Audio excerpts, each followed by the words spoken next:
So, good day sa inyo mga paps.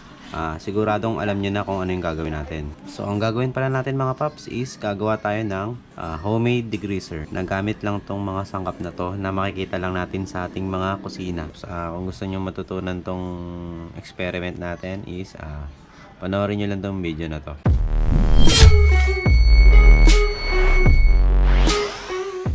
Mga to is ayan yung gagamitin nating material o yun yung mga sangkap dun sa magiging degreaser natin, no? Very simple lang tong ingredients na to is ito yung makikita nyo sa ating mga kusina. Gagawa tayo ng homemade degreaser para to sa mga nagtitipid o walang budget pambili ng degreaser.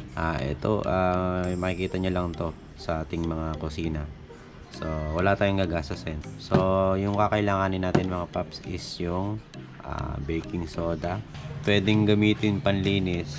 Ayan o. So, ito ay for scratches cleaner. Scrubs away stain and grease without scratching. So, yun yung isang ingredients na gagamitin natin. Pangalawa is yung Joy. So, araw-araw natin tong ginagamit sa panghugas ng mga plato. Ang dishwashing soap or Joy, very effective siya na pang tanggal ng sebo, mga langis-langis at mga dumi-dumi. So yun yung pangalawang ingredients, no? Then yung number 3 is yung white vinegar. Ang white vinegar kasi is merong contain ng acid or antioxidants, no? So yun lang yung basic, yung tatlong basic na kakailanganin natin na materials. So itong mga to is paghahalu-haluin lang natin to mga paps. So gagamit lang ako ng container jar. So meron tayong container jar dito. Talagayan lang ng kahaluin natin yan. So magpe-prepare lang ako dyan. Isang kutsarang baking powder. So isang kutsarang baking powder. Tapos itong Joy siguro mga 1, 2, 3, 4, mga 5. So ito hindi na concentrated to pero dapat concentrated. So ito naman ay suka. So siguro mga 3 kutsara, no? So ayan. Ngayon nilagyan lang natin to ng kaunting tubig, no? Siguro mga 1 cup. So ayan, haluin lang natin.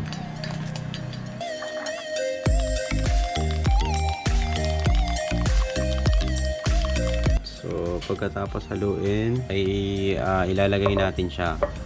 Mas maganda siguro kung yung spray bottle, since wala ako ng spray bottle. Dito ko na lang, ito na lang yung gagamitin natin.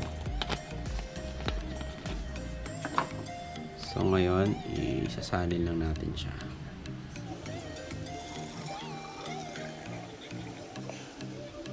So ayan mga paps.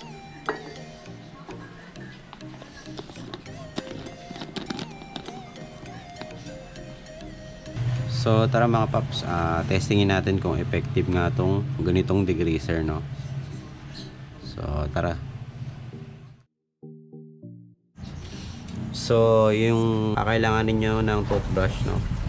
So yung mga lumang toothbrush, no, na hindi nyo na ginagamit, yun yung gagamitin nyo para hindi kayo gagastos. So ngayon tara testingin natin yung ginawa nating degreaser.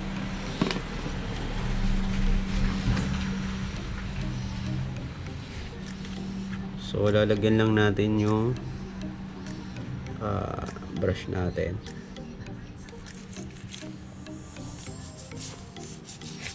So yun. Tingnan natin kung effective siya, no?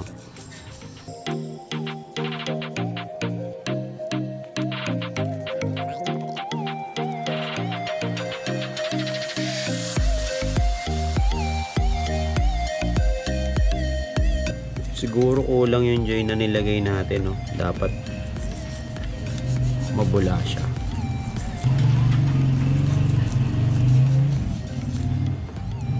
Dapat kasi concentrated yung joy na gagamitin para mabula.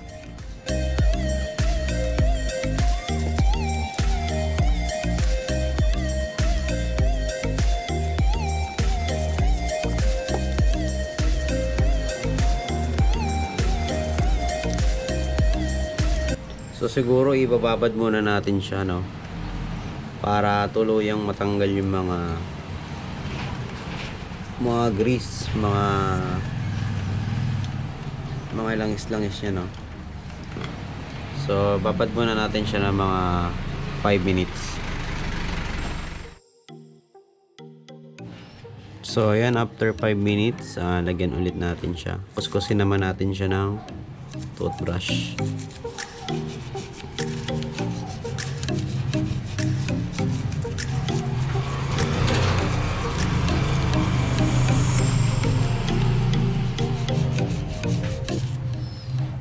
So ayun, pumuputi na siya, no. Sa tingin ko pumuputi na yung sprocket natin. Medyo madumi na rin kasi ito, no. Tsaka parang naninilaw na yung kulay niya.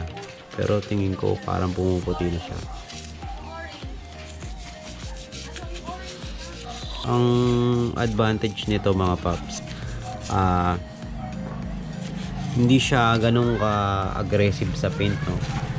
So kung titingnan nyo yung video natin, meron akong video na nilinis ko yung kadena gamit ang gasolina, no. So kung titingnan nyo yun, dati yung sprocket ko is kulay gold, ngayon ay naging chrome na dahil natanggal na yung coat nung gold nya, kasi nga masyadong matapang yung gasolina, kaya natanggal yung paint na gold, no, coated lang na gold.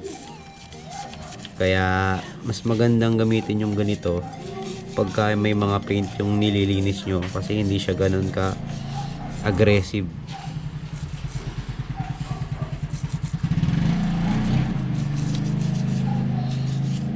So ayan, so yun sa kabilang sprocket naman, no, mali.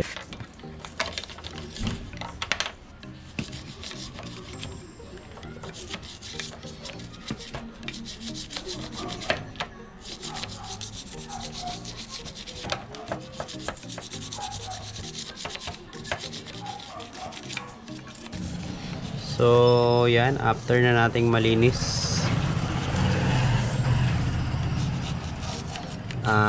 ibababad muna natin ulit to ng mga 10 minutes bago natin siya banlawan.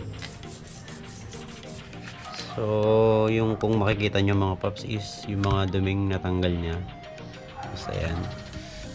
So marami din akong natanggal na mga dumi galing sa kadena. So ibababad muna natin to, mga paps, sa mga 10 minutes, no, bago natin siya banlawan. So yun, mga paps, after 10 minutes, pwede na natin siyang banlawan. So babanlawan lang natin siya, no.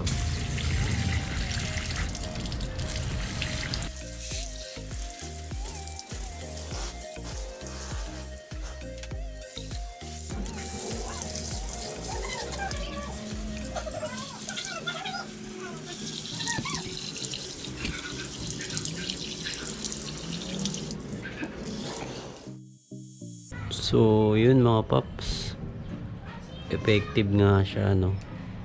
Ang ganda nga siya, ganda siyang panlinis. So tignan natin. So ayan, mga paps, no, effective siya, totoo nga. So nga pala, mga paps, sa pag-tips ko sa inyo sa paglilinis, huwag niyong kakalimutang linisin to, yung part na to, yung dun sa merong chain, tawag dito, slider. So ito kasi yung pinaka maduming part ng sa kadena nyo. So kapag hindi nyo nalinis to, yung dumi nyo nandyan pa rin. Kapag hindi nyo nalinis yan, is mabilis dudumi yung kadena nyo. So kailangan linisin nyo rin to mga paps.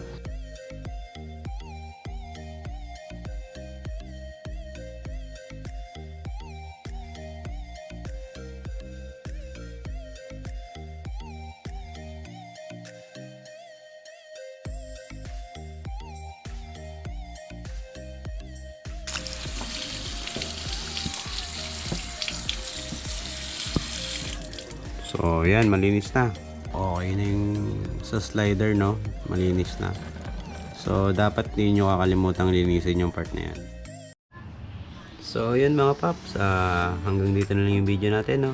So, kung natulungan kayo ng video natin is paki-click naman yung thumbs up button dyan. Then, kung bago ka pa lang dito sa ating channel, paki-click yung subscribe dyan. Then, paki-click na rin yung bell button para updated kayo sa mga susunod na video natin. So, hanggang dito na lang mga paps. Maraming salamat ulit. God bless. Ride safe. Had no need to fight tonight.